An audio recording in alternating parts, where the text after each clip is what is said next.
Hello everyone, Clark here and welcome back to another Zombies for Charity Talk video. Within this talk video, we'll be talking about the next upcoming official event for Zombies for Charity, being the Players Combine event, and like the last Zombies for Charity Talk video, we'll also be talking about the most recent Zombies for Charity Hype Streams. To start us off, what is the Players Combine event? The Players Combine event is an event for specifically the players joining in this year's Z4C's main event to go up against each other in challenges and to show off their skills towards the captains of this year's Z4C. So that way the captains of this year's Z4C get a good idea on who they might want on their team. And of course this is a good way for the players to also get to know each other better, as they may or may not end up on the same team. As for who is participating in this year's Players Combine event, here is the 7 players that will be joining this year.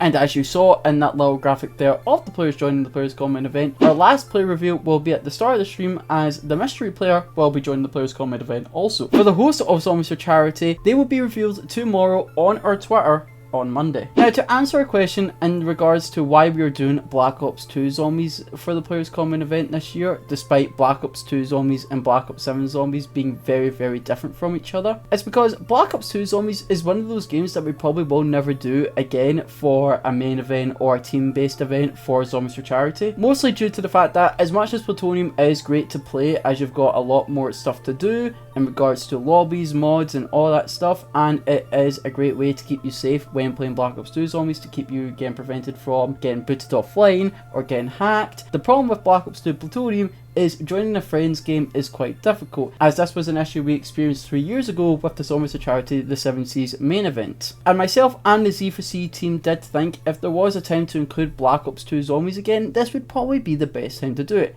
as Black Ops 7 is a sequel to Black Ops 2. On top of that, this is a good way for players to be thrown into a potential game or challenges that they may or may not have done before, and this will give captains a good idea on how good the players' adaptability skills are in regards to going into stuff in zombies that they may or may not have done before. Now, in regards to Perma perks being a part of the Players Combine event, they are allowed, as Perma perks play a very special role within Black Ops 2 zombies, and we have allowed our players to obtain the Perma perks, as on top of that we did reveal the challenges to our players 2 weeks in advance. That way they get a lot of practice, and it makes it so if they want to get the Perma perks, they definitely can if they do choose so. But for any of our players playing in the Players Combine event playing on PC, they are not allowed to use scripts to make it so they have Perma perks right off rip. They actually need to work towards it. That way it's fair, and on top of that we do have some of our players playing in the Players Combine event on console, so that makes it fair for them also. The mock draft event is returning, but it is coming back with a quality of life improvement, as this time it's not going to be a separate event like we did last year and for Z4C the 7Cs. This time it's going to be a part of the Players Combine event. Once all the challenges are done, the mock draft will happen at the very end of the Players Combine, as it will now be a part of it for future Z4Cs. This will also make it so the host and the players will get to predict what the teams may look like when the Captain's Draft event happens on June 27th. And for anyone who doesn't know what the mock draft is, the mock draft is basically what I just said. All the players in the host get to predict what the teams may look like for this year's Zombies for Charity's main event. Now, to answer a question that we have gone from some of our viewers as to why we have not done another Black Ops 7 Zombies Hype Stream, especially after the successful release with Totenreich, the main reason for that is because we already had 2 hype streams in place, and that was Among Us, and then of course we had Black Ops 4 Zombies, but last week we couldn't do Black Ops 4 Zombies due to a shortage of players, so for that we couldn't do Black Ops 4 Zombies last week, so we decided to do it this week instead. But I will guarantee you all, the week after the Players Combine event, we will do another Black Ops 7 Zombies Hype Stream, and Totenreich will be in there. As for an update in regards to future hype streams going forward for Z4C as a whole, just in case we have another issue where we have a shortage of players joining a Z4C hype stream, we have made it so, again, we will always mainly do zombies games, but if we have a shortage of players, we'll always have a backup game that's non-zombies related, like Among Us or Repo or Crab Game.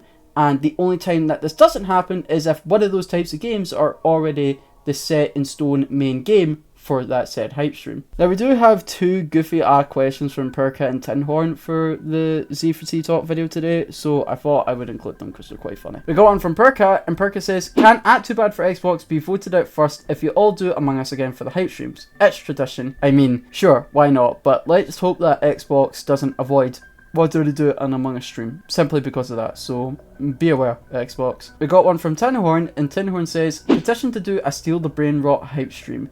I'm only half joking. I mean, we already have some hype streams in place, so I'm going to have to say no to that. But unless a lot of people really want to see that happen as a joke, then I don't see why not. But aside from that, I'm going to have to say no for the moment.